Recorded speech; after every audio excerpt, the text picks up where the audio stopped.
वो जुर्म जो उसने किया ही नहीं था, वो जुर्म जो दरअसल हुआ ही नहीं था, उसे साबित करने में उसकी जिंदगी के 20 साल गुजर गए जेल की काली कोठरी में। और जब तक ये साबित हुआ कि वो बेकसूर है, अदालत ने यह माना कि उसे गलत इल्जाम में जेल में डाल दिया गया, तब तक उसकी दुनिया ही बदल चुकी थी।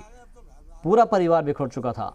ललितपुर के विष्णु तिवारी पर 16 सितंबर 2000 को रेप का इल्जाम लगा था और अदालत से बेकसूर साबित होने के बाद 3 मार्च 2021 को जब विष्णु तिवारी वापस अपने घर पहुंचे तो बहुत कुछ बदल चुका था। परिवार के बचे हुए लोगों से मिलकर विष्णु तिवारी की आंखें भर आई। नजरें उन्हें तलाश कर रही थी जो इन 20 सालों में विष्णु तिवारी का इंतजार करते करते दुनिया को अलविदा कह गए। दरअसल विष्णु तिवारी पर रेप का इल्जाम लगने के बाद सदमे से वालिद की मौत हो गई तो 2 भाई और साथ ही मां की भी मौत हो गई।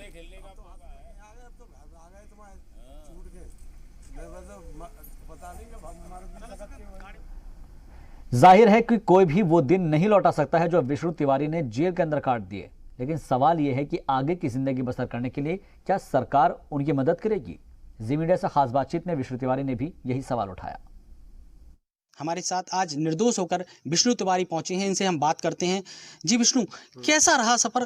क्या लगता है आज आप बेकसूर हैं, आज आप अपने घर पहुंचे हैं?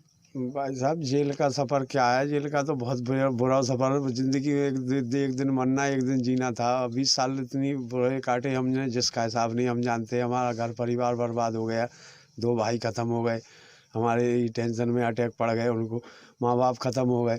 हम इतना अच्छा परिवार, हरा भरा परिवार छोड़ के गए थे, सब कुछ बर्बाद हो गया।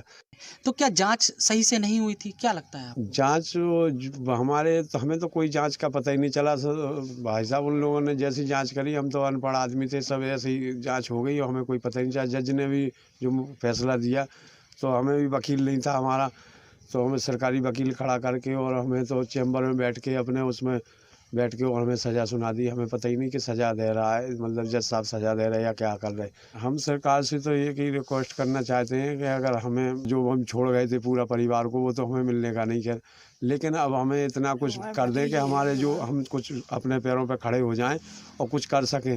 बस इतना कर दें तो इतनी हमारी उनके लिए बहुत बहुत बड़ी मेहरबानी होगी उनके लिए। ऐसे में अब देखने वाली बात ये होगी कि जिस जुर्म की सज़ा न्यायपालिका की देरी की वजह से विष्णु तिवारी ने जेल में काटे, उसके लिए उनको क्या न्याय मिलेगा। अमित सोनी, जी मीडिया, ललितपुर।